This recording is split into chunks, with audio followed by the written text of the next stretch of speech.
بسم اللہ الرحمن الرحیم الحمدللہ رب العالمین والصلاة والسلام علی رسول الامین اما بعد۔ اردو ورلڈ کی طرف سے پروگرام راہ عمل میں خوش آمدید۔ محترم ناظرین، آج ہم جس موضوع پر بات کریں گے وہ ہے حلال کمائی۔ میں آپ کے سامنے نبی اکرم صلی اللہ علیہ وآلہ وسلم کا ایک ارشاد مبارک پیش کروں گا۔ وان مقدام ابن معدی کرب رضی اللہ تعالی عنہ قال رسول اللہ صلی اللہ علیہ وسلم ما اکل احد طعاما قط خیرا من ان یأکل من عمل یدیہ وان نبی اللہ داؤد علیہ السلام کان یأکل من عمل یدیہ رواہ البخاری او کما قال رسول اللہ صلی اللہ علیہ وسلم۔ محترم ناظرین، میں نے جو آپ کے سامنے نبی اکرم صلی اللہ علیہ وآلہ وسلم کا مبارک فرمان پڑھا ہے، اس کا ترجمہ کچھ اس طرح ہے کہ حضرت مقدام بن معدی کرب رضی اللہ تعالیٰ عنہ روایت کرتے ہیں کہ حضور اکرم صلی اللہ علیہ وآلہ وسلم نے ارشاد فرمایا کہ اپنے ہاتھ کی کمائی سے بہتر کھانا کسی شخص نے کبھی نہیں کھایا، اور اللہ تعالیٰ کے نبی حضرت داؤد علیہ السلام اپنے ہاتھوں کی کمائی کھاتے تھے۔ محترم ناظرین، حلال کمائی، رزق حلال، اس کے بارے میں حضور اکرم صلی اللہ علیہ وآلہ وسلم نے ایک موقع پر ارشاد فرمایا جس کا مفہوم ہے، اور یہ الفاظ بھی اس حدیث کے اندر آتے ہیں کہ الکاسب حبیب اللہ، محنت کش اللہ تعالیٰ کا دوست ہوتا ہے۔ ہمارے ہاں دراصل کچھ ایسے حالات ہمیں نظر آتے ہیں کہ ورکنگ کرنا اور کام سے بھاگنا یہ آج کی نسل کے اندر بہت زیادہ پایا جاتا ہے، جس کی وجہ سے ہمیں بے شمار خرابیاں نظر آتی ہیں، اور عمومی طور پر ہمارے معاشرے میں جو محنت کرنے والا طبقہ ہے شاید اس کو کمتر بھی سمجھا جاتا ہے، اور اس کو معاشرے میں اس طرح ڈیگریڈ کیا جاتا ہے کہ آپ گویا کہ آپ کی نسبت دوسرے طبقات کوئی زیادہ درجہ رکھتے ہیں۔ اسی طرح جب حلال رزق اور ہاتھ کی کمائی اور ورکنگ سے اجتناب کیا جائے گا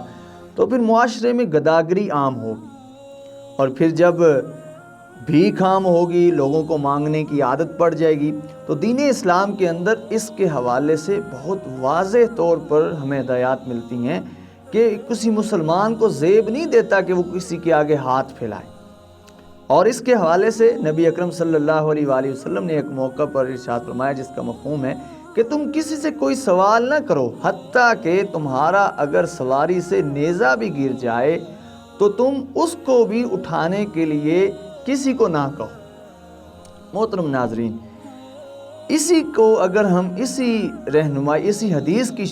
شکل میں ہم رہنمائی لیں تو سوال کرنے سے قطعاً اجتناب کیا گیا۔ وہ واقعہ آپ نے یقیناً سنا ہوگا کہ ایک شخص آیا اور اس کے بارے میں حضور اکرم صلی اللہ علیہ وآلہ وسلم نے اس کی مدد کرنے کے بجائے کیا کیا؟ اس کو ایک کلہاڑا دیا کہ جاؤ جنگل سے لکڑیاں کاٹ کر لاؤ، اور وہ لکڑیاں پھر آپ بازار میں بیچو، اور اس طرح تمہارا کاروبار عام ہوگا۔ بزنس کو بہت زیادہ پریارٹی اسلام کے اندر دی گئی ہے، محنت کو اور کام کرنے کو۔ اسی طرح ایک موقع پر مزید ارشاد فرمایا نبی اکرم صلی اللہ علیہ وآلہ وسلم نے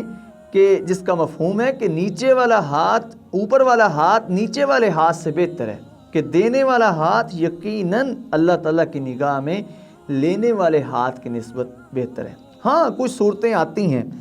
کہ اگر کسی فرد کو جہاد کی مصروفیت کے اندر، صحابہ اکرام رضوان اللہ تعالیٰ علیہم اجمعین کے اندر بھی یہ ہمیں نظر آتا ہے کہ کچھ لوگ دین اسلام کی خدمت کے اندر اس حد تک مصروف رہتے تھے کہ معاشی ضروریات پوری کرنے کے لیے ان کے پاس وقت نہیں ہوتا تھا، وہ ایک اور صورت بنتی ہے۔ لیکن محض وقت ضائع کرنا، محض اپنے آپ کو جو ہے وہ کام کرنے کو اپنے لیے ایک آر سمجھنا، اس کی اسلام کے اندر قطعاً کوئی ہمیں اس کی سپورٹ نہیں ملتی، نہ ہی اس کی کوئی حوصلہ افزائی ملتی ہے۔ ہمارے نوجوان نسل اور ہمارے جدید دور کے اندر اگر تمام لوگ رزق حلال کو پریارٹی پر رکھیں گے تو یقیناً حرام کمائی کے ذرائع خود بخود دفن ہوتے چلے جائیں گے۔ جب آپ رزق حلال کو ترجیح بنائیں گے تو یقیناً اس کے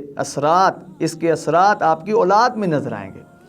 جب آپ کسی اپنے بچے کو حرام لقمہ کھلائیں گے تو اس کے ثمرات آپ کو اس کی اخلاقیات اور اس کے مزاج کے اندر بگاڑ کی شکل میں نظر آئیں گے۔ ہمارے معاشرے میں بے شمار جگہوں پر لوگ یہ بات کرتے ہوئے نظر آتے ہیں کہ ہمارے بچے ٹھیک نہیں ہیں۔ محترم ناظرین، جہاں اور بے شمار وجوہات ہیں، وہاں کی بڑی وجہ یہ بھی ہے کہ ہم رزق حلال کو اس حد تک پریارٹی نہیں دیتے، جس کی وجہ سے ہمارے بچوں تک رزق جو پہنچ رہا ہوتا ہے اس میں میں یہ بات کرتا چلا جاؤں کہ ہمارے جو بزنس ہیں اس کے اندر کئی ایسی خرافات ہیں جس کی وجہ سے ہم اپنی ساری محنت کو، حلال کی محنت کو حرام کے اندر تبدیل کر دیتے ہیں۔ انشاءاللہ ان ساری وجوہات پر ہم الگ الگ بات کریں گے تاکہ ہمیں مکمل اس کے بارے میں رہنمائی مل سکے۔ آخر میں اپنے تمام ناظرین سے گزارش کروں گا،